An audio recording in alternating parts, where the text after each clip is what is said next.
Alhamdulillahirabbil alamin. Assalatu wassalamu ala asrofil anbiya wal mursalin wa ala alihi wa sahbihi wa barik wa salim ajma'in. Rabbi shrahli sadri wa yassirli amri wahlul 'uqdatam min lisani yafqahu qawli. Kepada yang terhormat Bapak Dr. Haji Khairuddin Basori, MSI. Kepada yang kami hormati Ibu Dr. Lili Andriani, SE MSI. Kepada pengurus Badan Pembina Harian Universitas Muhammadiyah Magelang yang kami hormati, dan kepada segenap pengurus, kepada segenap pimpinan di Sivitas Akademika Universitas Muhammadiyah Magelang yang kami hormati pula. Alhamdulillah, marilah kita senantiasa memanjatkan rasa syukur kehadirat Allah Subhanahu wa Ta'ala atas limpahan rahmat dan karunia-Nya kepada kita, sehingga kita bisa hadir dalam majelis yang mulia ini untuk bersama-sama bertolabul ilmi. Salawat dan salam semoga senantiasa tercurah kepada uswah hasanah kita, Rasulullah Muhammad sallallahu alaihi wasallam. Bapak Ibu hadirin yang saya hormati, sebelum kita mulai acara pada pagi hari ini, kita awali terlebih dahulu dengan membaca basmalah bersama. Bismillahirrahmanirrahim. Semoga menjadi berkah buat kita semuanya. Untuk selanjutnya yaitu sambutan dari Rektor Universitas Muhammadiyah Magelang kepada Ibu Lili, kami persilahkan.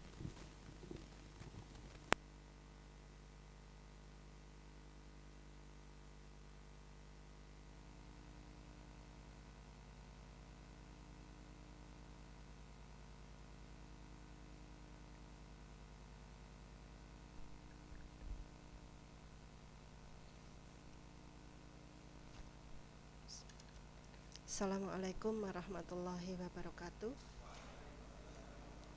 Alhamdulillahirabbil alamin, wassalatu wassalamu asrofil anbiya'i wal mursalin wa ala alihi washabihi ajma'in. Asyhadu an la ilaha illallah wa asyhadu anna Muhammadan abduhu wa rasuluh la nabiyya ba'dah. Yang terhormat Bapak Dr. Khairuddin Basori beserta Ibu Sugeng Rawuh di Unima, yang kami hormati Bapak-Bapak BPH, Bapak Ibu, seluruh pimpinan di Sivitas Akademika Universitas Muhammadiyah yang kami hormati. Pertama-tama marilah kita panjatkan puji syukur kehadirat Allah Subhanahu wa Ta'ala yang telah melimpahkan rahmat, hidayah dan kebahagiaan pada kita semua, sehingga pada kesempatan pagi hari ini kita dipertemukan dalam acara yang pertama kita lakukan, yaitu pengajian pimpinan dalam kondisi alhamdulillah sehat walafiat. Tak lupa salawat dan salam senantiasa tercurah kepada junjungan Nabiullah Muhammad sallallahu alaihi wasallam beserta keluarga dan para sahabat-sahabatnya. Monggo Pak Ketua BPH Sugeng Rawuh. Bapak Ibu yang kami hormati, tentu tadi yang saya sampaikan adalah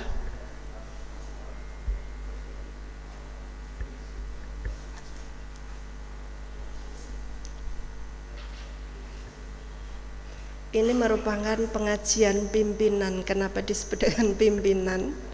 Ini harapannya yang akan kita lakukan nanti kita selenggarakan setiap 1 bulan sekali, meskipun ada pengajian-pengajian yang kita lakukan di setiap hari Jumat, pengajian rutin, bahkan mungkin ada kegiatan-kegiatan Al-Islam Kemuhammadiyahan, tidak hanya 1 minggu sekali, di sela-sela mingguan yang insya Allah kita akan selenggarakan. Dan saya sampaikan terima kasih yang setinggi-tingginya kepada LP2SI yang sudah menyelenggarakan kegiatan ini, dan insya Allah nanti akan selalu kita selenggarakan sebagai upaya, khususnya di pimpinan. Kalau di muktamar sering disebut dengan menjalin ukhuwah, harapannya adalah upaya kita untuk menjalin ukhuwah dan untuk maju bersama. katanya satukan langkah, sehingga harapannya ke depan kita bisa maju bersama pada persyarikatan untuk memajukan persyarikatan ini semakin baik. Bapak Ibu yang kami hormati, meskipun ini merupakan yang pertama kali, ke depan ini masih sangat sedikit pesertanya karena sekitar 68 pimpinan Pak Khairuddin. Jadi ini kita tunggu-tunggu, nanti harapannya kursi ini penuh ya. Ke depan tidak ada lagi yang absen, sehingga apa yang kita inginkan, jalinan ukhuwah, maju bersama, satukan langkah ini menjadi cita-cita bersama untuk bisa memajukan Universitas Muhammadiyah Magelang. Mohon maaf tidak bisa matur terlalu banyak, nanti takutnya batuk luar biasa. Ini perlu ada dibuka nggih Pak LP2SI? Oh mboten nggih. Baiklah. Nggih. Baiklah, agar kegiatan ini memberikan keberkahan dan diridhoi oleh Allah Subhanahu wa taala, mari kita bersama-sama kita buka dengan bacaan basmalah bersama. Bismillahirrahmanirrahim. Nasru minallah wa fathun qarib wa basiril mu'minin. Wassalamualaikum warahmatullahi wabarakatuh.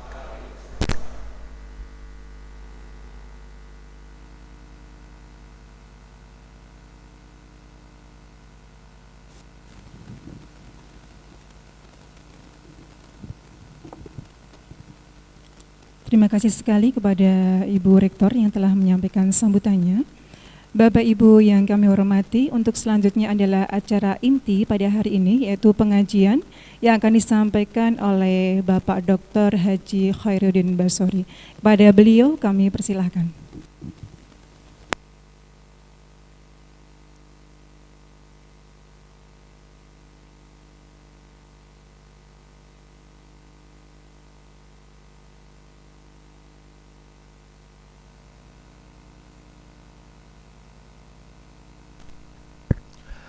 Assalamualaikum warahmatullahi wabarakatuh.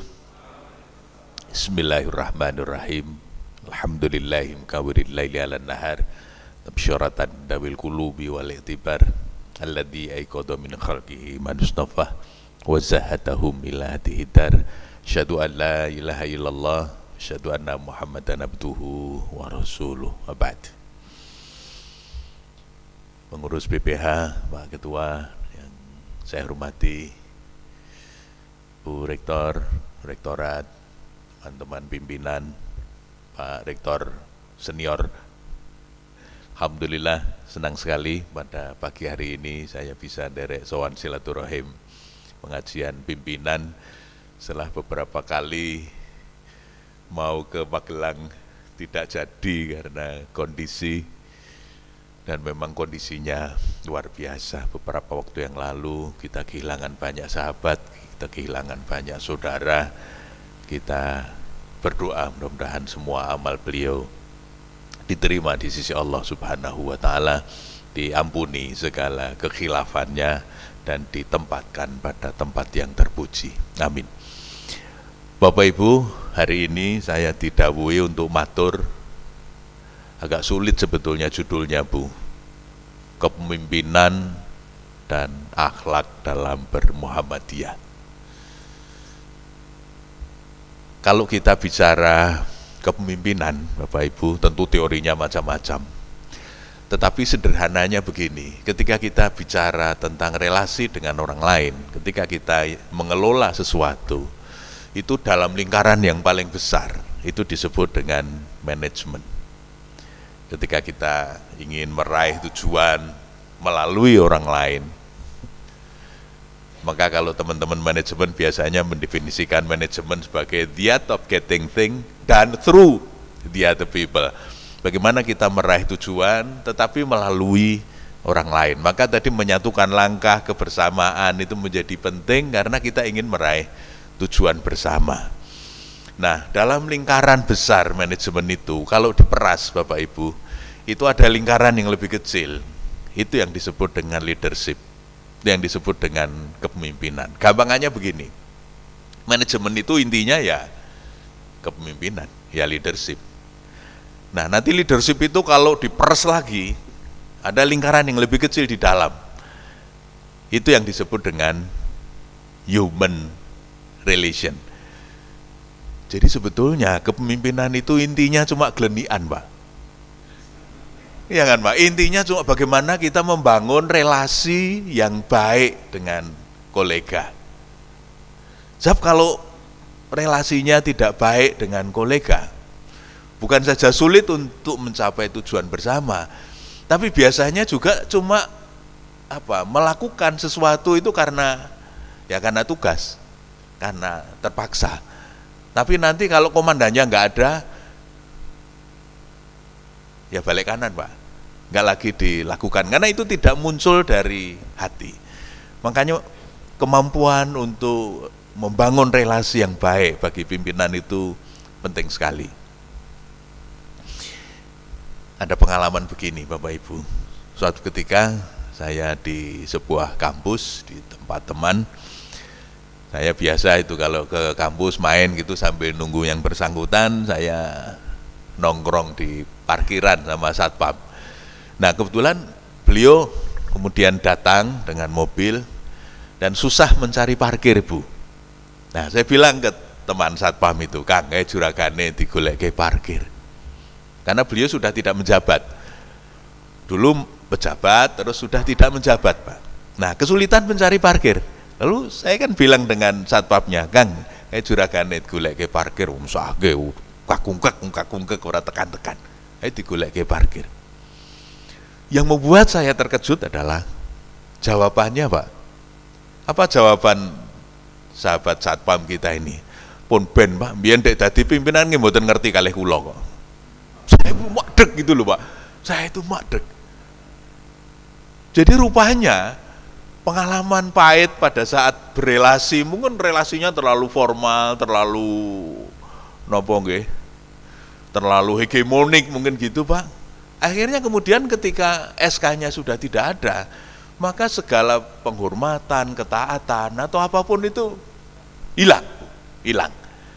Oleh karena itu ada beberapa definisi soal kepemimpinan saya ingin menyampaikan kepada Bapak Ibu yang mungkin nanti bisa menjadi bahan pertimbangan bagaimana kita mengembangkan kepemimpinan di Unima. Yang pertama ada definisi begini. Jadi kepemimpinan itu diartikan sebagai kemampuan seseorang sehingga dia memperoleh ihtiram. Ihtiram itu rasa hormat. Jadi karena kapasitas yang bersangkutan, maka kemudian dia mendapatkan rasa hormat yang namanya ihtiram. Jadi karena kemampuannya, karena kebisaannya, itu lalu yang bersangkutan dihormati, Pak. Ada yang dihormati itu karena SK, tapi seperti yang saya matur tadi, kalau dihormati karena SK, itu nanti kalau SK-nya tidak ada, berarti penghormatannya tidak ada. Ibu pernah nanya kepada saya, ketika ada pimpinan yang sudah tidak lagi menjadi pimpinan, pertanyaannya nakal, Bu. Kayak saya ini diundang, ono sing ngundang ora ya Mas, gitu itu, Pak. Dulu kan waktu jadi pimpinan kan diundang kemana-mana, Bu, karena jabatannya. Nah, tesnya sebetulnya sederhana. Kalau sudah tidak menjabat, masih diundang tidak? Kalau sudah tidak, itu berarti yang diundang itu SK-nya sebetulnya, Bu. Bukan kapasitas yang bersangkutan. Tapi kalau yang bersangkutan memang punya kapasitas, punya kredibilitas, itu meskipun sudah tidak punya SK, penghormatan itu masih tetap, Pak. Kenapa? Karena bernilai, ada sesuatu yang ada pada yang bersangkutan. Saya kalau dengan adik-adik mahasiswa di kelas itu kadang begini, Bu. Saya keluarkan dompet. Di hadapan anak-anak itu saya keluarkan dompet. Terus saya ambil uang 100.000. Saya bilang dengan anak-anak begini, ada yang mau? Ada mahasiswa yang berani. Mau, Pak. Tapi sebagian besar itu hanya bilang mau tapi tidak maju. Tapi ada mahasiswa yang mau Pak dan maju. Wah, kepeksa dicolke gitu Bu. Tapi saya kemudian bilang begini, kenapa Anda mau dan tadi maju untuk mengambil uang ini? Karena ini bernilai, karena ini bermakna, punya nilai tukar. Lalu saya bilang begini ke adik-adik, kalau uang ini saya fotokopi dengan fotokopi berwarna yang bagus dan kemudian saya figura.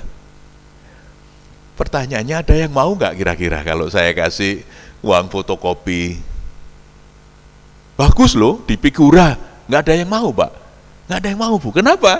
Ya karena nggak bernilai, cuma pencitraan, cuma pajangan, substansinya nggak ada. Tapi uang ini kalau dilipat-lipat, diremet-remet, terus dibuang di luar lewat jendela, kira-kira ada yang ngambil nggak Bu? Tetap ada. Karena meskipun diwel-wel dan dibuang, tapi karena ini bernilai, pasti dicari orang.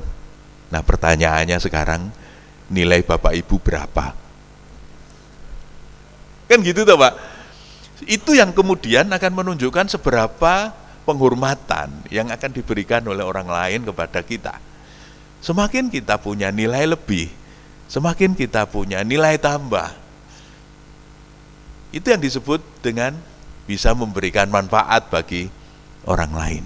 Karena begini Bapak Ibu, masyarakat kita ini sudah berubah. Dulu masyarakat itu disebut masyarakat tradisional. Masyarakat tradisional itu disebut masyarakat simbolik. Kenapa disebut masyarakat simbolik? Karena masyarakat sangat menghormati simbol-simbol. Simbol itu bisa keturunan, misalnya KRT.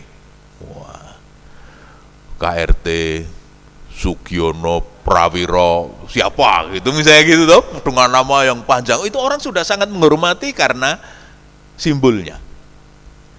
Dulu orang sekolah di Muhammadiyah itu kalau lihat ada matahari itu sekolahnya dewe, pokoknya ape elek nggone dewe. Ke rumah sakit juga begitu, pokoknya PKO. Itu masyarakat simbolik Pak, masyarakat tradisional. Tapi sekarang Pak, masyarakat modern tidak lagi bisa begitu. Masyarakat modern itu adalah masyarakat fungsional. Masyarakat fungsional itu adalah masyarakat yang selalu menanyakan fungsi-fungsi. Fungsional enggak? Nek mboten ditinggal. Misalnya begini, rumah sakit. Kalau dulu pokoknya nggere PKO mlebu. Tapi sekarang nambahkan yang PKO mari apa Nah, gitu Pak. Pertanyaannya begitu. Kalau mau masuk ke sekolah, itu juga pertanyaannya begitu. Lulusannya apa ora? Do ketompo ning ndi wae. Kalau mau masuk ke perguruan tinggi juga pertanyaannya yang sama. Terus alumni piye? Dan seterusnya dan seterusnya. Jadi pertanyaannya itu selalu menanyakan fungsi. Nah, oleh karena itu Bapak Ibu, sepanjang kita tadi bisa memberikan fungsi-fungsi yang bagus, maka kita akan tetap mendapatkan ihtiram. Kita akan tetap mendapatkan penghormatan dimanapun. Mau punya SK atau tidak, diakui atau tidak diakui, itu di masyarakat modern tidak penting lagi. Yang penting adalah kontribusi kita. Kontribusi kita pada kemanusiaan, pada perserikatan, pada kampus, Nah, semakin banyak kita bisa menunjukkan manfaat, maka penghormatan orang kepada kita akan semakin besar. Yang kedua, di samping kemudian mendatangkan penghormatan, dia akan mendatangkan iktiraf. Iktiraf itu pengakuan. Jadi kepemimpinannya itu diakui. Mau pakai SK atau tidak pakai SK, tapi tetap diakui. Nah, ketika Pak Rektor sudah selesai dan kemudian secara bergurau teman-teman memanggilnya Pak Rektor senior gitu. Itu artinya kan sebuah pengakuan, padahal sudah nggak punya SK. Tapi orang masih menyebutnya sebagai Pak Rektor misalnya begitu. Nah, itu artinya adalah sebuah pengakuan. Nah, dimanapun kita, sepanjang kita bisa menunjukkan manfaat pada orang lain, orang sering menyebutnya sebagai migunani tumraping lian, orang bisa mengambil manfaat betul dari kehadiran kita, maka kita akan mendapatkan bukan saja penghormatan, tapi juga pengakuan. Di lapangan kan kadang-kadang begini ya Bu, pengalaman kita, kan ada sahabat itu yang kalau mau dimutasi, itu tinggu rebutan. Di tempat saya aja, dipindah tempat saya aja. Nah itu artinya apa? Orang melihat bahwa yang bersangkutan itu memang punya sesuatu yang bisa menjadi solusi. Tapi kan ada yang kalau mau dipindah, itu yang mau ketempatan itu sudah pasang kuda-kuda. Ampun Bu, jangan, kalau itu jangan. Niki time pon apik mangkene wonten nika. Bubrah. Itu artinya apa? Yang bersangkutan tidak diakui, malah ditolak, Pak. Saya punya pengalaman ekstrim, Pak. Jadi suatu ketika diundang oleh teman-teman BRI untuk ada pelatihan. Nah, pada saat perkenalan, kita makan-makan gitu, lalu ada yang cerita, Pak, kemarin itu ada peristiwa yang lucu. Gimana? Ada pimpinan, itu yang karena sangat hegemonik, sangat otoriter, sangat orientasinya kepada tugas, tidak juga menjaga orientasi terhadap relasi. Apa yang dilakukan Bu? Target, pokoknya wes diplanet semua, bawahan diplanet. Akhirnya begitu dimutasi Pak, dipindah. Di kantor itu syukuran, potong kambing Pak. Syukuran karena pimpinannya dipindah. Saya bilang, dipindah kok syukuran itu loh Pak. Karena pun saking apa namanya Bu? Wah, saking tidak enaknya dipimpin oleh yang bersangkutan. Mungkin target-target organisasi terpenuhi, tetapi secara hubungan personal itu sangat buruk, Pak. Akhirnya potong kambing. Dan tidak cuma potong kambing, Bu. Lalu nelpon kepada cabang lain yang mau ketempatan beliau, gentenan ya. Gentenan ngoten niku Bu. Gentenan ya, rasakno ngoten Pak, yang di sini potong kambing dan memberitahu, wis gentenan rasakno nek dipimpin beliau. Nah, ini tentu bukan sebuah pengakuan tapi sebuah penolakan. Yakin saya Pak, itu kalau ketemu di jalan ada pimpinan yang seperti itu mesti terima ngalih kok Pak. Bangane tambah masalah, terima ngalih. Nah, ini yang kedua. Jadi di samping ihtiram juga iktiraf. Nah, yang ketiga, kalau kepemimpinan yang bagus itu akan mendapatkan kepercayaan, trust, mendapatkan iktimam. Jadi kepercayaan bawahan, follower kepada leader itu kuat. Jadi apa yang dikatakan oleh pimpinan itu betul-betul dipegang karena trustnya tinggi Pak. Sebab kalau kepemimpinan kok sudah tidak ada trust dari bawahan, itu repot Pak. Apapun yang dilakukan oleh pimpinan itu mesti dikomentari, mesti dilawan, karena tidak lagi ada trust. Nah, membangun trust saya kira kemudian menjadi penting. Jadi pendekatan-pendekatan pribadi, pendekatan-pendekatan personal dari hati ke hati itu menjadi penting. Tidak selalu semua hal harus kita selesaikan di atas meja. Kadang-kadang bisa kita selesaikan di warung, atau kadang-kadang bisa kita selesaikan di lapangan tenis atau di mana gitu. Pendekatan-pendekatan informal, personal itu seringkali lebih menyentuh daripada misalnya rapat-rapat yang kita lakukan secara formal. Sering yang harus kita lakukan itu modeling dulu secara informal, baru nanti diformalkan di rapat, bisa jadi begitu. Tapi kepercayaan itu menjadi penting. Sebab kalau trust itu sudah tidak ada, itu dalam relasi menjadi sulit Bu. Tidak hanya soal pimpinan dan bawahan, dalam keluarga saja ketika trust itu sudah tidak ada, itu kan sulit sekali Pak. Saya punya teman wartawan. Ya, kalau wartawan itu kan kerjaannya kadang-kadang cari sumber beritanya lagi rapat, harus nunggu, sehingga sering kalau pulang terlambat Pak. Nah, ketika trust itu sudah tidak ada, itu yang terjadi serba salah Pak. Jadi wartawan ini ketika pulang terlambat Bu, istrinya sudah cemberut, sudah curiga. sorry ya Bu, telat ya, mau rapate pimpinan suwe banget aku dadak ngenteni, rapat po rapat. Apa ngoten jawabannya mboten enak. Karena sudah tidak ada trust. Jadi pulang itu mesti disikapi dengan cemberut oleh istrinya karena selalu terlambat. Tapi wartawan kan biasanya banyak akal, Pak. Dia tahu bagaimana caranya supaya istrinya tidak marah. Karena kebetulan istrinya suka bakmi. Lalu begitu pulang, dia mampir dulu beli bakmi. Harapannya sebelum dimarahi bakminya didorong, disogok pakai bakmi. Tapi karena trust sudah tidak ada, maksud baik itu tidak diterima dengan baik. Istrinya malah semakin tersinggung, Bu. Hargaku tidak sebungkus bakmi. Nah, itu malah menyinggung perasaan toh, Pak. Apa dikira kalau sudah pakai bakmi saya suruh percaya? Enggak. Wah, akhirnya kan judek toh, Bu, pulang bawa bakmi dimarahi, tidak bawa bakmi dimarahi. Akhirnya nanti begitu terlambat lagi dia tidak bawa bakmi karena bagi dia padha wae nggawa bakmi ya diseneni, orang nggawa bakmi diseneni. Begitu pulang tidak bawa bakmi, apa kata istrinya, Bu? Bakmine kayak sapa? Salah lagi toh, Pak. Salah lagi, bawa bakmi salah. Tidak bawa bakmi salah. Itu kalau trust sudah tidak ada. Maka kepemimpinan itu begitu trust sudah tidak ada, angel, Pak. Mau dengan argumen seperti apapun, mesti selalu ada excuse, mesti selalu ada Pak, cara untuk melawan, mesti ada. Karena trust sudah tidak ada. Nah, maka membangun trust itu menjadi penting. Nah, trust itu kan soal rasa toh, Pak. Nah, makanya membangun kedekatan rasa itu menjadi penting. Itu kepercayaan itimam.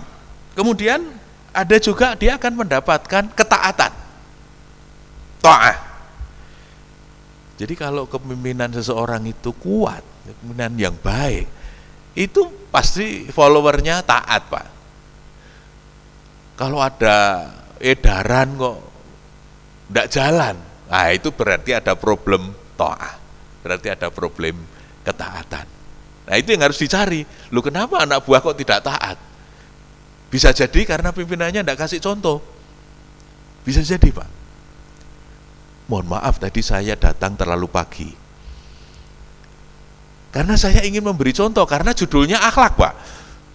Kepemimpinan dan akhlak dalam bermuhammadiyah. Saya di Mu'alimin beruntung punya ustadz. Direktur saya dulu almarhum Pak Haji Mawardi, PP Muhammadiyah. Itu didikan Belanda, Pak. Yang namanya didikan Belanda itu kayak militer, Pak. Soal kebersihan, soal disiplin. Jadi meskipun saya dari Kota Gede ke Mu'alimin di petang puluhan itu naik sepeda, sebelum jam 7 saya sudah harus sampai ke Mu'alimin. Karena apa? Saya tahu persis. Pak almarhum Pak Mawardi itu setengah 7 mesti sudah di depan pintu madrasah begini nih, Bu. Nggak ada guru yang berani terlambat, nggak ada siswa yang berani terlambat. Karena tahu pasti beliau setengah 7 itu sudah siap di depan pintu madrasah. Pernah suatu kali jam pertama itu kelasnya Pak Mawardi. Saya dari Kota Gede naik sepeda sampai Plengkung Gading, alun-alun selatan itu, Bu. Ban depan sepeda saya bocor. Saking takutnya supaya tidak terlambat. Terus saya naiki kok, Pak, dari alun-alun selatan sampai ke Patang Puluhan. Karena saking saya yakinnya bahwa beliau itu pasti nggak terlambat. Beliau pasti sudah siap di kelas. Nah ini pentingnya contoh kan sebetulnya di situ. Nah karena itu dibiasakan. Saya kadang-kadang terlambat juga, Bu, dan dimarahi. Tapi saya terima dimarahi karena beliau tidak terlambat, karena beliau memberi contoh. Nah ketika itu saya terapkan di kampus, ternyata menarik juga, Bu. Di awal-awal ya saya datang duluan, yang lain belum datang, Bu. Karena biasanya kan pimpinan ngenteni anak buah, kalau wis dong lumpuk, pimpinan baru diaturi. Saya coba balik, kalau undangannya jam 9, ya saya datang sebelum jam 9. Ya saya datang pertama kali, Bu. Lupa sudah datang toh, jare undangannya jam 09.00. Gue maaf Pak, sekali, 2 kali, 3 kali. Lama-lama nggak ada yang berani terlambat karena saya mesti sudah duduk di situ. Tapi nggak perlu pakai marah, nggak perlu pakai. Ya sesuai dengan komitmen kita saja. Kalau komitmennya jam 8, bagaimana caranya saya sebelum jam 8 sudah harus sampai di Unima. Meskipun sebetulnya saya tahu ora nek jam 8. Karena yang namanya pimpinan itu rada angel, Bu. Di mana-mana. Betul, Bu, itu di mana-mana. Saya kalau ngaji di mana-mana itu asal jam berapa? Niki jam 8 tenan apa jam 8 punjul? Saya mesti tanya begitu. Nggih punjul sithik, Pak. Itu sudah mesti jawabannya begitu. Karena memang yang namanya memberi contoh itu tidak gampang, Bu. Itu butuh apa yang disebut nanti sebagai akhlak atau habit. Itu harus dibiasakan. Nah, Bapak Ibu, itu tadi yang namanya ketaatan. Nah, yang paling hebat itu adalah wala. Itu adalah kesetiaan. Nah, kalau kepemimpinan kita kuat, maka anak buah itu akan setia, Bu. Nah, itu beberapa indikator saya kira yang bisa untuk mengukur seberapa bagus kepemimpinan kita. Pertama, tadi soal rasa hormat. Kemudian yang kedua, soal pengakuan, yang ketiga soal kepercayaan, yang keempat soal ketaatan. Nah, yang kelima ini soal kesetiaan. Nah, kalau indikator-indikator itu dapat, Bu, nah itu menunjukkan bahwa memang kepemimpinan kita kuat. Tapi kalau rasa hormat cuma kadang-kadang, pengakuan juga terbatas, misalnya nggak ada ketaatan, nggak ada kesetiaan, nah itu artinya kepemimpinan kita bermasalah. Dan kita bermasalah. Mungkin karena ya tadi kita tidak bisa menunjukkan kapasitas atau kredibilitas yang memadai dalam melaksanakan tugas-tugas kita.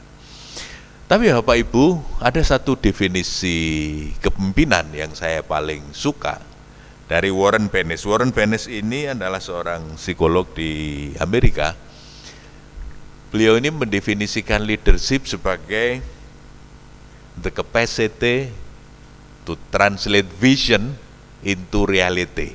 Sederhana sekali definisinya. Jadi yang namanya kepemimpinan itu adalah kemampuan untuk menerjemahkan visi ke dalam realitas. Kan sederhana sekali, cuma 2 kata kuncinya. Vision, kemudian diterjemahkan ke dalam realitas. Berarti apa, Bu? Pertama, indikatornya adalah visioner. Ini visioner enggak? Kan ada loh, Bu, pimpinan itu sing ora dongan. Wah, toh, malah toh. Padahal itu sudah sudah mestinya dia yang tahu duluan, tapi terlambat karena mungkin enggak sempat baca. Memang problem pimpinan itu harus aware, harus update, itu resiko, Bu, jadi pimpinan. Saya pernah pengalaman, Bu, tiba-tiba pagi-pagi ditanya wartawan. Karena mereka tahu saya psikolog, ada kasus anak yang bunuh diri. Tapi apesnya, Bu, pagi itu saya belum baca berita. Tapi wartawannya tanya duluan, Pak Rektor, itu kasus anak bunuh diri itu secara psikologis gimana ya? Kasus yang mana ya? Mateng toh, karena saya belum baca. Baru kemudian dia, itu loh Pak yang kemarin begini-begini. Oh ya. Tapi kan wagu toh, Pak. Wagu karena terlambat kita. Mestinya kita harus terus update, terus belajar supaya kalau sewaktu-waktu ada orang yang nanya, itu kita sudah siap dengan jawaban. Maka 2 hal ini menjadi penting. 1, harus visioner, kapasitas kita untuk bisa melihat masa depan, ini kampus ini mau dibawa kemana, prodi ini mau dibawa kemana. Nah, tetapi visi saja tidak cukup, Pak. Visi memang harus clear, tapi kemudian bagaimana visi itu diterjemahkan dalam ya sasaran, tujuan, strategi, kegiatan macam-macam yang lebih teknis. Sehingga apa yang kita lakukan itu betul-betul menuju kepada visi bersama yang sudah kita sepakati. Katakanlah misalnya 5 tahun ke depan ini harus seperti apa Unima ini. Lalu terjemahannya, karena sering begini Pak, translation-nya ini yang bermasalah, Pak. Visinya sudah betul, tapi terjemahannya yang salah. Contoh yang paling sederhana begini. Saya pernah diundang Rumah Sakit Islam Jakarta di Cempaka Putih. Direksi ngumpul, kita diskusi tentang pengembangan institusi. Saya bangga sekali karena Rumah Sakit Islam kita itu punya visi yang cukup mentereng. Menjadi rumah sakit rujukan global. Top Pak. Menjadi rumah sakit dalam tanda petik internasional. Menjadi rujukan global. Jadi orang dari mana-mana itu nanti kalau kesulitan bisa merujuk ke RSIJ, Rumah Sakit Islam Jakarta. Wah, keren tuh Bu. Tapi waktu saya dijemput, Jakarta sedang hujan deras Bu. Biasa kalau Jakarta hujan deras, siapapun gubernurnya mesti banjir. Siapapun gubernurnya mesti banjir. Karena Jakarta itu daerah rendah. Nah itu mesti banjir. Nah yang menarik, waktu Jakarta banjir, itu masuk ke RSIJ. Banjirnya itu loh Bu, masuk ke RSIJ, termasuk masuk ke ruang VIP. Saya bilang ke Pak Direktur, bagaimana bisa menjadi rujukan global? Kalau mengatasi banjir saja, tidak bisa. Bukan hanya kelas 3 Bu, ruang VIP kebanjiran. Lah kalau rumah sakit internasional kok VIP-nya kebanjiran, itu arep nerangke pripun.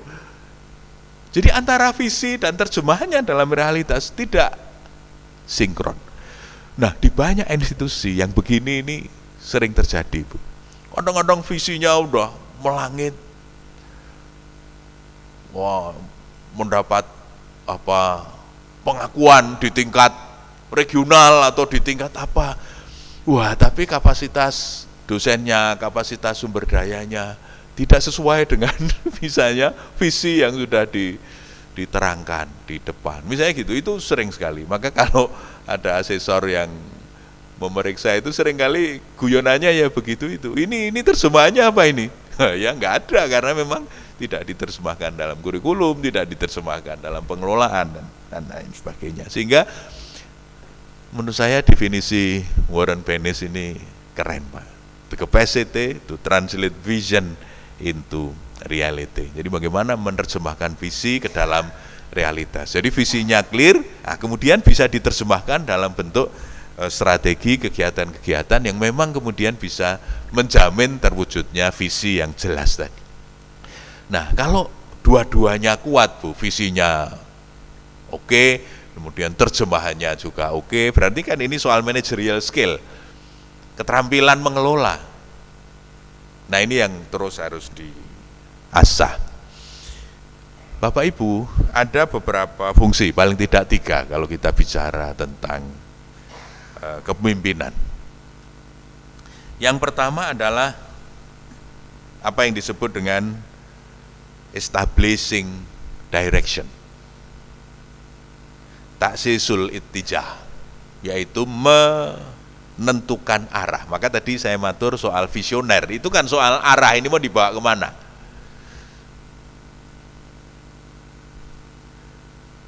Kadang-kadang ngaten loh Bu, ada beberapa perguruan tinggi, itu rensteranya sudah habis, itu ya tetap jalan kok Pak. Meskipun rensteranya sudah habis, belum sempat dibicarakan lagi. Atau tim rensteranya nggak selesai-selesai, itu juga ada yang itu. Pertanyaannya kemudian, ini arahnya mau dibawa kemana ini, mau rensteranya nggak ada. Berarti kan berjalan tidak berdasarkan arah yang jelas. Maka yang pertama sebetulnya ketika kepemimpinan kita bagus itu yang pertama establishing direction. Kita tentukan dulu arahnya ini mau ke mana. Itu kan banyak pilihan. Ya karena hidup itu adalah pilihan. Unima nggak harus sama kok dengan yang lain-lain. Kita bisa bikin distingsi apa yang khas Unima. Yang kedua adalah aligning people. Istifafun nas. Kenapa disebut aligning people? Yang namanya anak buah itu mesti macam-macam. Sebab kalau anak buah itu kok sudah sama, semuanya sudah taat, semuanya sudah istiqomah, itu enggak usah dipimpin, sudah jalan sendiri. Nah, kenapa diperlukan leadership yang kuat? Itu karena memang anak buahnya itu macam-macam.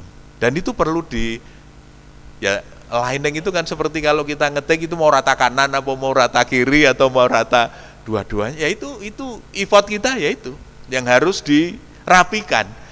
Nah, memang ada seninya bagaimana merapikan yang tadinya arahnya kemana-mana, itu kemudian coba visinya disamakan, langkahnya disamakan. Itu yang disebut dengan aligning people.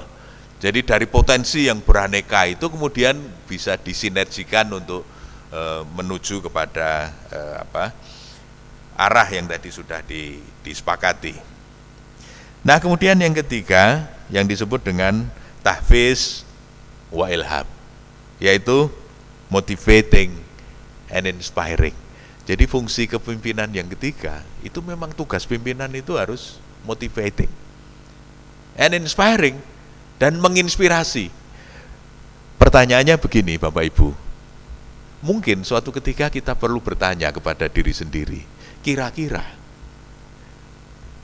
as a person, ya kita sebagai pribadi ini, apakah apa ya yang sudah menginspirasi orang lain? Karena memang tugas kita sebagai leader itu motivating and inspiring. Nah, pertanyaannya begini, kira-kira kalau orang lain melihat kita, atau katakanlah mahasiswa kita melihat kita, inspirasi apa ya yang bisa kita bagikan? Misalnya begini Bu, ada sahabat kita yang kewetu. Apa kewetu itu bahasa Indonesianya? Tercetus gitu. Nggih, kewetu niki wau nggih. Sampai terucap begini. Wah, Bu, saya banyak belajar dari panjenengan. Oh, belajar nopo? Wah, jenengan niku piyayune sabar tenan. Jan ngadepi nopo-nopo kok ya ming guyang-guyu. Saya banyak belajar dari Ibu. Oh, berarti sebagai pribadi kita sudah bisa menginspirasi orang lain. Paling tidak menginspirasi kesabaran. Mungkin belum menyelesaikan persoalannya, neng paling tidak pun nyontoni leng guyang-guyu. Meskipun banyak masalah. Ya toh Bu, karena kan banyak orang yang mohon maaf, padahal dalam posisi sebagai pimpinan, tetapi tadi tidak guyang-guyu itu loh Bu, kelihatan berat. Jadi wah, kalau pemimpinnya ketok abut gitu kan anak buah nggih melu kesel toh Bu. Wah, anak buah wah iki pimpinan mumet, wah anak buah masih lebih mumet lagi. Padahal mestinya meskipun mumet tetapi tetap guyang-guyu. Karena begini Bapak Ibu, kalau Bapak Ibu nanti membaca surat Fatir ayat 32, orang itu kan dibedakan menjadi 3 level. Level yang pertama itu yang namanya al-jahil. Adz-dzalim itu adalah al-jahil, orang bodoh. Cirinya orang bodoh, kata tafsir Al-Qurtubi, itu cirinya orang bodoh loh Bu. Apa cirinya orang bodoh? Cirinya orang bodoh itu alladzi yajza'u indal bala, yaitu orang yang terlalu banyak mengeluh ketika menghadapi kesulitan. Jadi kalau ada ketemu dengan teman, kok isinya cuma mengeluh, wah berarti dia level 1. Meskipun pimpinan. Janjane isih bodoh. Karena memang orang bodoh itu sukanya mengeluh. Nah, biasanya ciri yang kedua, kalau mengeluhnya sudah habis, lalu keluar ciri yang kedua, terlalu banyak komentar. Jadi kalau ada anak buah, kok isinya mengkomentar di media sosial, komentar, rapat komentar, ning ora iso nyambut gawe, itu berarti level 1, Pak. Komentator, pengamat. Nah, itu loh Pak, pengamat. Dan nyun pangapunten, di kampus itu banyak sekali yang hobi jadi pengamat. Ning nek dipasrahi dereng mesti dadi, Bu. Ning nek diminta komentar, wow, komentarnya bisa panjang lebar. Nah, yang ketiga, ciri yang di level 1 tadi, pokoknya nesu Bu, terlalu banyak marah. Orang sering, nah ini penyakitnya pimpinan. Kadang kita ini punya asumsi, kalau kita bisa, kelihatan berwibawa, kereng, marah, itu dikira hebat, mboten Pak. Justru kalau kita sering menunjukkan amarah, itu tanda tak mampu. Nah, tidak mampu menyelesaikan masalah. Karena nek mboten iso njut ming nesu. Nah, maka ciri di level 1 itu terlalu banyak marah. Kalau orang itu sudah naik ke level 2, di surat Fatir itu dikatakan sebagai al-muqtasid, ciri al-muqtasid itu adalah al-muta'alim, pembelajar Pak, learners. Kita terus belajar, terus mengembangkan diri, karena terus belajar, cirinya apa sebagai orang yang mau belajar itu Pak? As-sabir al-bala. Dia sudah bisa bersabar ketika menghadapi kesulitan. Ya, surat Fatir ayat 32. As-sabir al-bala. Orang yang sudah bisa bersabar ketika menghadapi kesulitan. Sabar itu apa toh Pak? Sabar itu imsak. Sabar itu ngampet, menahan diri. Maka dalam surat Al-Imran itu wal kadhiminal itu menahan, janjane nggih pengen nesu wong panjang jengkelke Bu. Tapi kalau kita sudah bisa menahan diri, itu naik kelas menjadi level 2. Tapi kalau dikeluarkan, itu level 1. Jane nggih pengen komentar wong pancen nggih lucu tenan. Tapi kalau sudah bisa ditahan, itu level 2. Tapi kalau dicolke, level 1. Maka saya sering ada teman itu yang ketika mau komentar nggak jadi terus ditutupi. Apa Ibu? Ora Pak, ora sido. Nah, kalau ora sido itu level 2. Tapi kalau sido level 1. Tapi yang paling bagus Bapak Ibu, karena yang level 2 ini, mohon maaf Bapak Ibu, kalau yang level 1 itu resiko kesehatannya agak berat. Karena kalau orang mudah marah, mudah mengeluh, mudah komentar, itu cenderung tensinya tinggi. Oke. Biasanya juga peluang untuk serangan jantung atau stroke juga tinggi. Nah, maka ketika kita naik ke level 2, kita sudah bisa menahan diri, itu sudah lebih baik. Karena tidak terlalu banyak marah.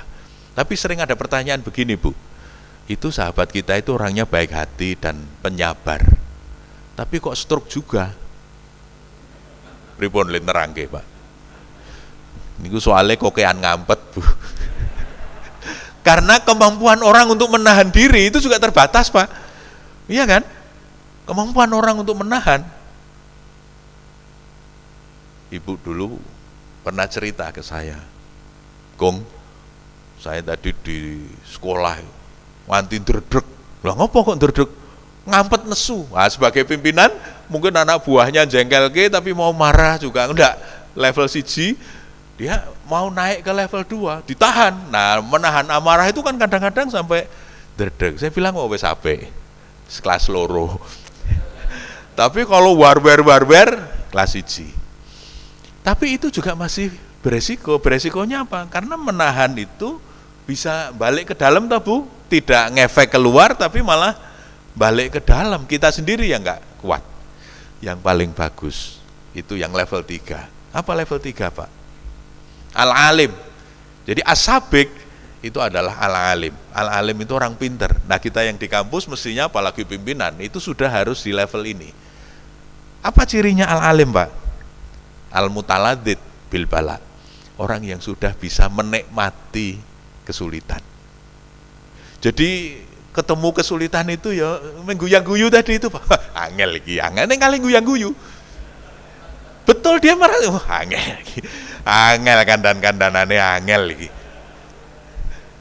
Ning kali guyang-guyu, tapi kalau angel sambil nesu terus wah itu level 1. Tapi kalau kemudian dia menahan diri, level 2. Tapi kalau dia sudah bisa menikmati, ya meskipun sulit ya tetap dicedhaki, tetap digeret. Apa sing iso tak ewangi Pak.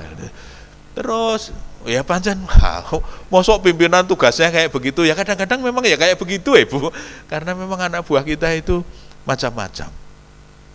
Nah, maka kalau kita sudah sampai di level yang ketiga, mudah-mudahan kita terus diberi sehat Pak. Karena enggak lagi banyak ngampet, karena begini, Kalau yang pertama tadi pemarah, yang kedua itu penyabar, kalau yang ketiga ini pemaaf, Bu. Pemaaf. Kalau yang awal, yang pertama itu gampangannya begini, Pak. Sarwa mboten kepeneran. Itu ciri level 1. Nopo-nopo ora kepeneran. Nanti dikasih begini, kok begitu? Wah, mboten kepeneran. Nanti dirubah lagi, nggih mboten kepeneran malah. Karena memang kalau yang orang berada di level 1 itu sarwa mboten kepeneran. Jadi pimpinan itu repot tenan, Pak. Kalau punya anak buah banyak yang level 1. Wah, itu angel, Pak. Karena nopo-nopo mboten kepeneran. Pimpinan mau bikin kebijakan apapun, wah, enggak kebenaran. Tapi lebih repot lagi kalau punya pimpinan level 1. Wah, apa-apa mboten kebenaran gitu, Pak. Wah, repot. Nah, yang paling sip itu kalau kita sudah sampai di level 3. Nah, di level 3 ini kita sudah bisa menjadi pemaaf, Pak. Jadi tidak gampang baper gitu loh, Bu. Siap nyun pangapunten, banyak pimpinan itu yang masih baperan, Bu. Jadi ada masalah sedikit, ora iso turu. Ada masalah sedikit gitu terus kacau berpikirnya. Jadi itu yang disebut dengan mental hijacking. Ada pembajakan mental karena satu persoalan kemudian merusak semuanya. Padahal kalau pimpinan kan nggak boleh begitu. Kita harus tetap visioner, kita tetap harus cool, kita tetap harus bisa mengarahkan anak buah ini menuju pada cita-cita. Nah, Bapak Ibu, bagaimana supaya agar itu semua bisa menjadi habit? Jadi begini, leader, ya, pimpinan itu kan leader. Kata Stephen Covey, leader itu L-nya bisa berarti macam-macam. Pertama, L-nya itu bisa berarti to live, menghidupkan, to live. Berarti memang pimpinan itu harus menggerakkan, Pak, menghidupkan. Lah kalau pimpinannya lemes ya anak buahnya pasti ya lebih lemes lagi, toh, Bu. Jadi meskipun sulit, tetapi pimpinan harus tidak boleh menunjukkan rasa capek, rasa lelah. Karena memang tugas dia adalah to live. Yang kedua adalah to learn. L-nya itu to learn. Memang tugas pimpinan itu sinau terus, Pak. Tidak boleh telat itu. Kalau telat, wah, apalagi seperti sekarang, Pak. Perkembangan di luar itu semikian rupa, kalau kita tidak terus belajar, kita akan ketinggalan. Tapi yang lebih penting adalah to love, untuk mencintai. Jadi memang frame kita itu frame love, cinta. Ya mencintai anak buah, meskipun anak buahnya macam-macam. Sebab kalau pimpinan kok frame-nya bukan love, wah itu repot. Repot. Nanti dikit-dikit tersinggung, nanti sedikit-sedikit ora kependerahan. Apalagi kalau sudah diawali dengan kebencian, wah itu repot sekali. Tidak bisa kita memimpin dengan kebencian. Maka L yang ketiga adalah to love. Nah, L yang keempat ini yang menurut saya penting, to leave a legacy. Ninggal ke warisan, Bu. To leave a legacy. Artinya begini, mudah-mudahan dalam posisi kita dimanapun kita berada, itu ada legacy yang bisa kita tinggal. Oh, niki zamane Pak Eko, oh ini zamane Bu Lili, oh ini zamane. Jadi kita punya zaman, dan zaman itu bisa diwariskan manfaatnya untuk generasi berikutnya. Mudah-mudahan kita semua bisa mewariskan. Nah, Bapak Ibu, akhlak itu, kata Ibnu Maskawai, adalah sifat yang tertanam di dalam jiwa yang mendorongnya melakukan perbuatan tanpa melakukan pemikiran dan pertimbangan lagi. Istilahnya bighairi fikrin wala ru'yatin. Jadi spontan. Itu yang namanya akhlak, itu yang namanya habit. Jadi Bapak Ibu, apa yang saya sampaikan di depan tadi, teorinya begitu. Tetapi teori itu harus istilahnya? Harus diimplementasikan, ya harus dilatihkan Mungkin pada saat latihan ya kadang-kadang dapat, besok hilang lagi, itu ya namanya juga masih latihan. Nah, agar bisa menjadi habit, misalnya tetap cool, tetap visioner, tetap guyang-guyu, itu kan harus dibiasakan. Nah, itu komponennya ada 3, Bu, agar bisa menyusun menjadi habit. Komponen yang pertama adalah knowledge. Komponen yang kedua adalah motive atau desire.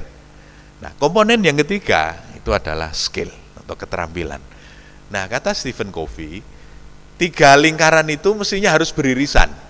Nah, irisan dari ketiga lingkaran itu, knowledge, desire, dan skill, itu yang di tengah namanya habit. Artinya apa, Bapak Ibu? Untuk bisa muncul menjadi habit atau menjadi akhlak, 3 lingkaran ini harus terpenuhi. Kita harus ngerti, karena ada knowledge di situ. Yang kedua, memang diniati, Pak. Misalnya untuk sabar. Orang menjadi sulit sabar kalau memang tidak diniati. Ayo bento, ayo sekawan bayi kok. Ayo kok kanane kaya ngene iki kok. Nek gelem ya ngene iki, nek ora gelem ya. Misalnya gitu. Itu artinya enggak ada niatan untuk berubah menjadi lebih sabar. Kan ada yang mengatakan, wah jenenge pemaaf ki angel ya, Mas. Memaafkan itu sulit sekali. Kadang-kadang di pikiran kita sudah memaafkan neng kene, kok ya urung iso. Ya karena tidak ada niatan, tidak dilatih. Nah, tapi nanti masih ada sisa komponen satu lagi yang namanya skill. Jadi pengetahuannya ada, motifnya ada. Nah, keterampilannya, how to do that, itu yang juga harus dilatihkan supaya kita terampil. Mungkin di awal sedang belajar, itu perlu waktu seminggu untuk memaafkan. Diotak-atik, diolah-alik, digelangar gulung, dengan banyak argumen. Akhirnya ya wes lah. Mungkin butuh seminggu. Ya enggak apa-apa, namanya juga lagi latihan, Bu. Lama-lama itu makin dekat, makin ringkas. 3 hari, 2 hari, sehari. Lama-lama seperti otomatis. Des gitu ya mungkin ketaton, tapi habis ora apa-apa biasa pancen nek tekan semono. Nah, misalnya gitu, kita sudah bisa memaafkan. Jadi langsung sudah bisa memaafkan. Itu yang membuat kita jadi lebih istiqomah, bisa menjadi lebih cool, tidak mudah baperan, bisa tidur nyenyak meskipun banyak masalah. Karena masalah ini bisa kita letakkan di luar diri, Pak. Itu yang disebut dengan self objectification, objektifikasi diri. Kenapa? Jadi masalah itu seperti kita jadikan sebagai objek biasa aja, yang kadang-kadang kayak ransel itu yang bisa kita taruh di meja atau di almari. Tapi kalau ransel itu dibawa kemana-mana kan capek, Bu. Kenapa kita sering kelelahan? Itu karena semua kita pikul dan kita bawa kemana-mana. Saya toh mau diajak omong, saya kayak mumet aku. Itu artinya apa? Semua beban itu dia pikul, Pak. Nah, orang harus belajar kapan kita harus memikirkan itu. Mungkin akreditasi, mungkin apa gitu ya. Tapi pada saat yang lain kita juga harus belajar untuk bisa ndelehke, Bu. Saya leren ndelehke. Nanti diambil lagi, wong belum selesai kan, Pak? Diambil lagi, diutak-atik lagi gitu. Nah, itu yang disebut dengan the art of letting go. Seni untuk melepas beban. Karena saya sering matur dengan teman-teman, kalau pimpinan seperti kita ini sebetulnya yang harus dinaikkan bukan tunjangan struktural, Bu. Tapi yang harus dinaikkan itu adalah tunjangan emosional. Nah, soalnya kadang-kadang ya wis nyambut gawe tenanan nggih dipaidung gitu. Wah, itu mangan hati. Nah, memang tidak mudah, tapi ini yang harus menurut saya harus kita biasakan, yang disebut dengan akhlak itu. Habitnya harus bagus, itu dimulai dari 3 komponen itu, Pak. Knowledge-nya harus ada, niatnya harus kuat, tetapi jangan lupa skill ini harus terus diasah. Sebagai penutup, Bapak Ibu, saya ingin membacakan PHI subbab akhlak. Mungkin rada kliwatan nggih. Saya bacakan poin-poinnya menarik sekali. Yang pertama, setiap warga Muhammadiyah dituntut untuk meneladani perilaku Nabi dalam mempraktekkan akhlak mulia. Ya, karena kita Muhammadiyah ya tentu ittiba kepada Rasulullah Muhammad Shallallahu Alaihi Wasallam, sehingga menjadi uswah hasanah yang diteladani oleh sesama. Jadi kita ittiba Rasul, dan karena kita ittiba akhlak mulia Nabi, maka orang lain juga nanti akan meneladani kita, baik dalam sifat-sifat misalnya seperti sidik, amanah, tabligh, dan fatonah.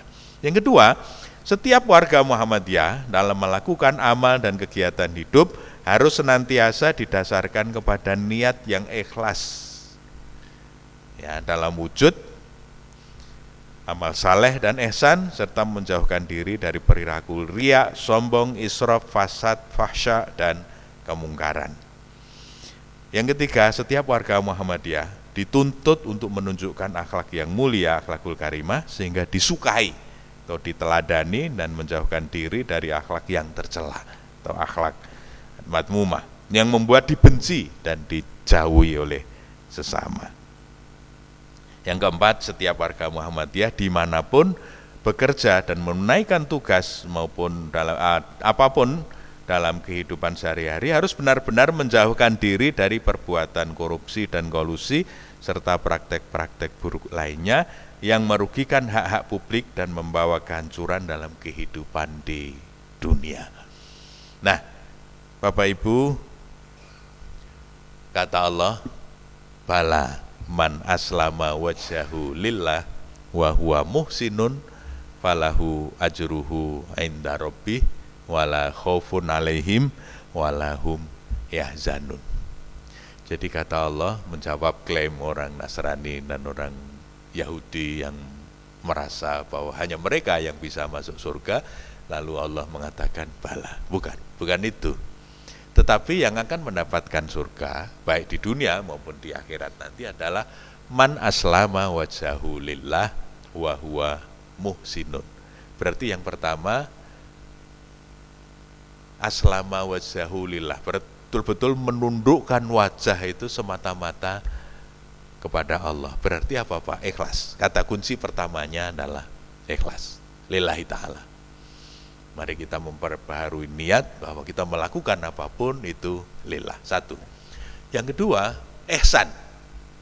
Wa huwa muhsinun. Jadi setelah niatnya bersih, hanya semata-mata mencari ridho Allah. Yang kedua, wa huwa muhsinun. Kata kunci yang kedua adalah ihsan. Nah, ketika kata kunci yang kedua adalah ihsan, maka dia bisa selalu melakukan yang terbaik. To do the best we can do. Itu yang oleh Nabi disebut itqanul amal. Jadi pertama ikhlas, yang kedua lakukan yang terbaik. Dalam posisi kita masing-masing, lakukan yang terbaik.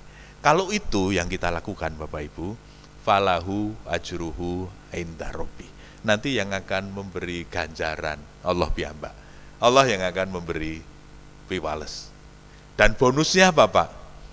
La khaufun alaihim walahum yahzanun. Tidak ada rasa takut, khawatir, nggak ada rasa sedih. Nah, orang kalau sudah tidak khawatir, tidak sedih itu kurang apa toh Pak? Dah pol itu Pak. Tidak takut kehilangan jabatan, tidak takut kehilangan nama baik, tidak takut kehilangan, tidak ada yang ditakuti. Karena yang ditakuti hanya Allah. Yang kedua juga tidak gampang sedih Pak. Secara teori teman-teman psikologi sering mengatakan begini, sumber stres itu dua, wedi kali sedih Pak. Takut sama sedih. Ada teman pensiunan Pertamina itu sedih Bu. Karena apa? Kehilangan burung. Pensiun, dia asik punya hobi burung berkicau, agak kurang hati-hati gitu, burungnya mabur, pergi. Wah, itu ngengeleng beberapa hari Bu. Saya itu, ya Allah, wong tua kok mengkelangan manuk, stres. Tapi karena burung itu yang sangat dia cintai. Nah, biasanya orang ketika kehilangan sesuatu yang sangat dia cintai, itu kemudian ada sesuatu yang hilang. Nah, kita harus hati-hati ketika kita merasa banyak kehilangan. Nah itu berarti sumber-sumber stresnya akan banyak. Tapi kalau kita ini pun semuanya lillah, lalu kita melakukan yang terbaik. Kata orang tua, wis ora kainan. Kita sudah melakukan yang terbaik. Soal orang lain tidak menilai kita baik, soal orang lain akan menyalahpahami kita, nggak ada masalah. Wah, tapi nanti nama baik itu tidak penting. Yang penting adalah amal baik.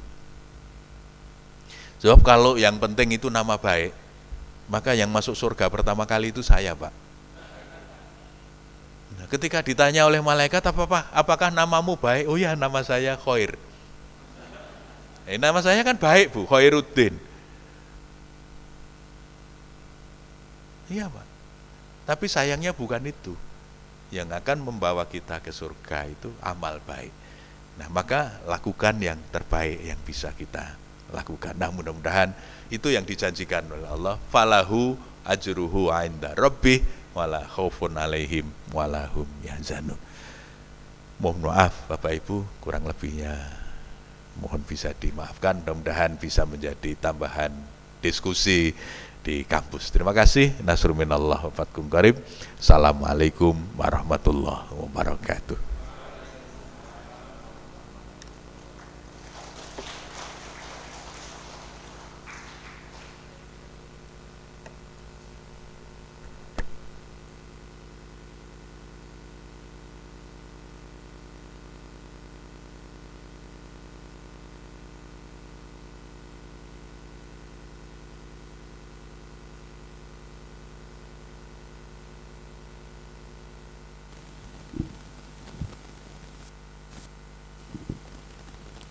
Kami haturkan jazakumullah khairan jaza kepada Bapak Dr. Haji Khalidun Basori yang telah menyampaikan bimbingan dan pengarahannya.